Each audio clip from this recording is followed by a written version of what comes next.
Diretamente de Serra Negra do Norte, o correspondente Donaldo Nazário Serra traz as notícias mais relevantes, conectando você aos acontecimentos que impactam a vida de toda a população.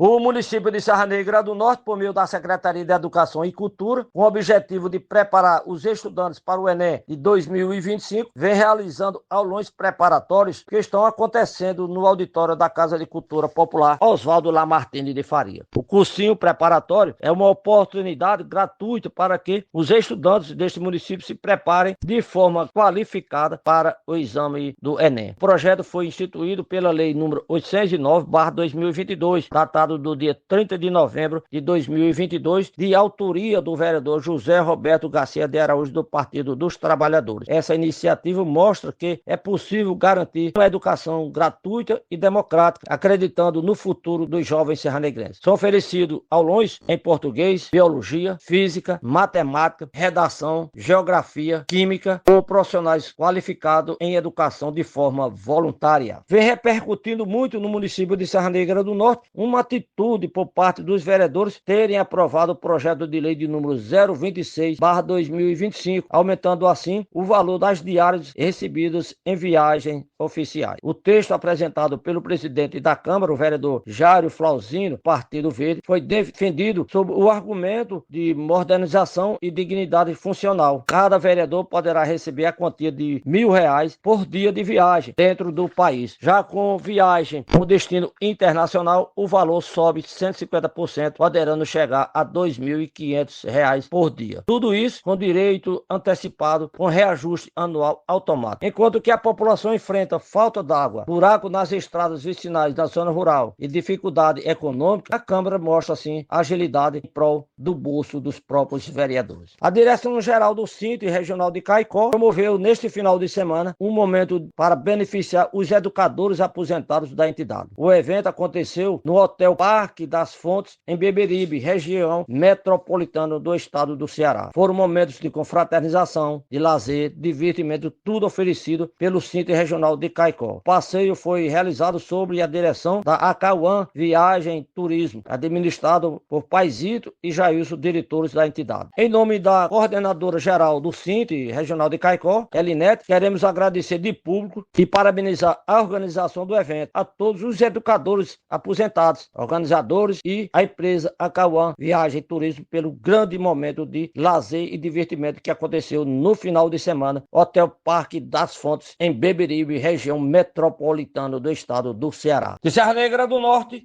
Donaldo Nazário Serra. Agora, fique com o editorial da notícia, uma análise precisa e reveladora dos fatos com a imparcialidade, clareza e único compromisso com a verdade. Olá, bem-vindos a mais uma conversa onde a gente mergulha em informações para extrair o essencial. Hoje temos um conjunto de fontes, umas anotações e até um relato em áudio que trazem um panorama assim bem intrigante sobre prioridades, sabe? E iniciativas em algumas comunidades lá do Rio Grande do Norte. O foco está em acontecimentos recentes em Serra Negra do Norte e também na região de Caicó. Exatamente. A gente vai analisar 3 situações bem distintas que essas fontes descrevem. A primeira é uma iniciativa de educação voltada para jovens estudantes.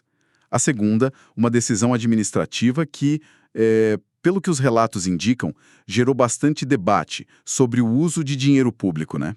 E a terceira, um evento mais de confraternização, de reconhecimento para profissionais aposentados. O nosso objetivo aqui é justamente esse, tentar entender as diferentes abordagens, o que elas podem revelar sobre o foco de cada entidade envolvida e, quem sabe, sobre as tensões e escolhas na hora de gerir os recursos locais.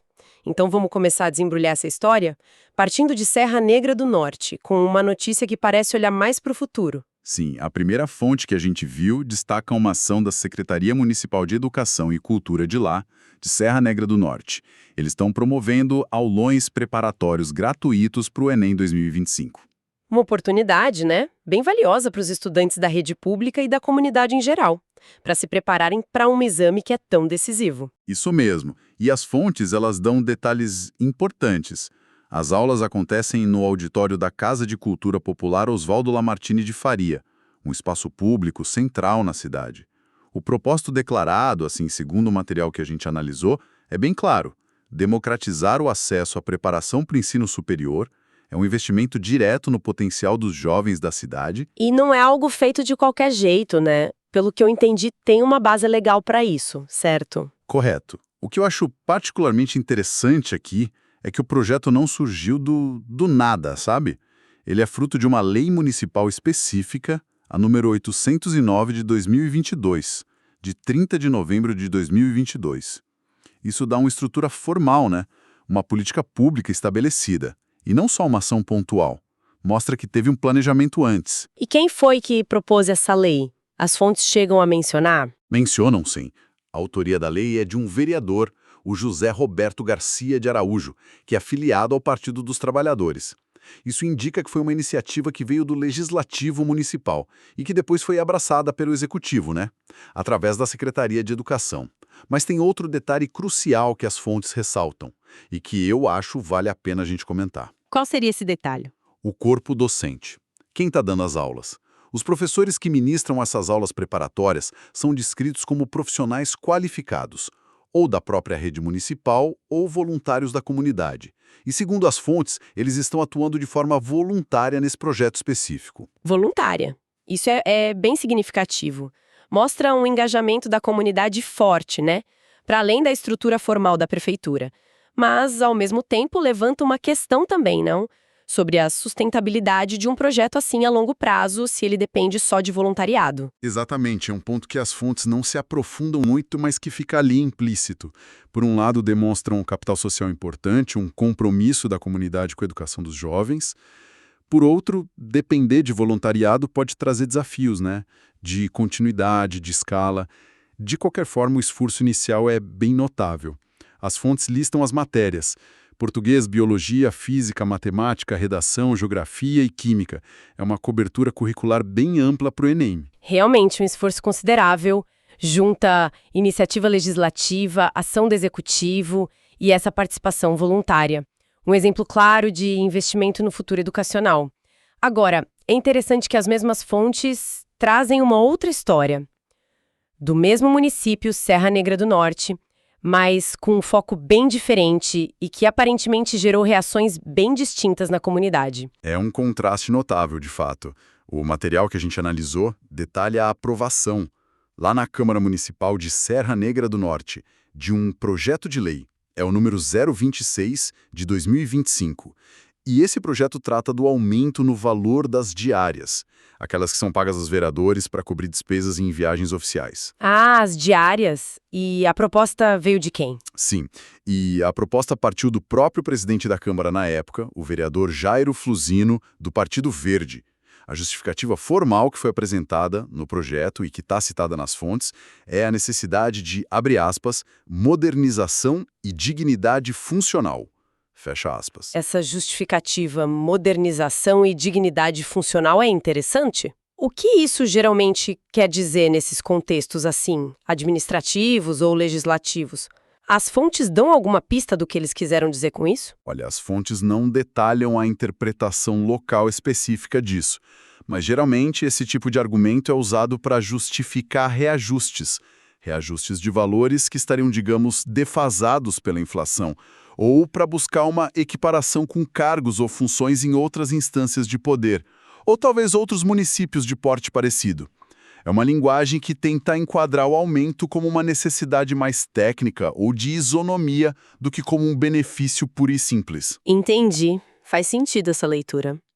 E quais foram os valores que acabaram sendo aprovados? As fontes especificam isso? Especificam sim, e os números chamam a atenção. A diária para viagens dentro do Brasil pode chegar a R$ 1.000 por dia.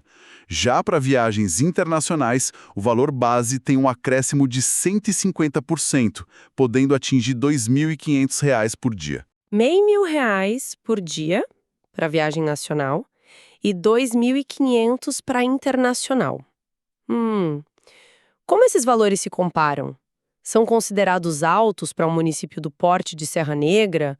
As fontes fazem essa comparação ou dão algum contexto? As fontes não trazem uma comparação direta com outros municípios ou outras esferas de governo. Elas focam mais na reação que esses valores geraram localmente. Mas antes de chegar na reação, tem outros detalhes importantes que o material destaca. Primeiro, o pagamento dessas diárias é feito de forma antecipada, ou seja, antes da viagem acontecer. E segundo, o projeto de lei prevê um reajuste anual automático desses valores, indexado a algum índice que as fontes não especificaram, o que significa que os valores podem subir todo ano sem precisar de uma nova votação na Câmara. Pagamento antecipado e ainda com reajuste automático. Isso adiciona outras camadas para essa discussão, né? E qual foi a repercussão disso na cidade, segundo o que a gente analisou? Como as pessoas reagiram? É aí que o contraste que a gente falou fica mais evidente. As fontes, tanto as notas escritas quanto o relato em áudio que a gente tem, são bem enfáticas ao afirmar que a aprovação gerou uma repercussão bastante negativa entre parte da população. E por que essa reação foi negativa? O material explica os motivos? Sim, as fontes contextualizam essa reação. Elas mencionam uma série de problemas que a comunidade local estava enfrentando na época. Citam especificamente coisas como interrupções no fornecimento de água, a condição bem precária de estradas vicinais, principalmente na zona rural, o que dificultava escoar a produção e até o transporte dos moradores. E também um cenário geral de dificuldades econômicas para muitas famílias. Ou seja, a percepção que foi captada pelas nossas fontes, pelo menos, era de um descompasso entre as prioridades. Era isso. Exatamente. A nota original, que a gente está usando como base, chega a fazer um comentário sobre e aqui cito de novo, a agilidade com que a Câmara teria aprovado essa legislação que beneficiava financeiramente os próprios vereadores.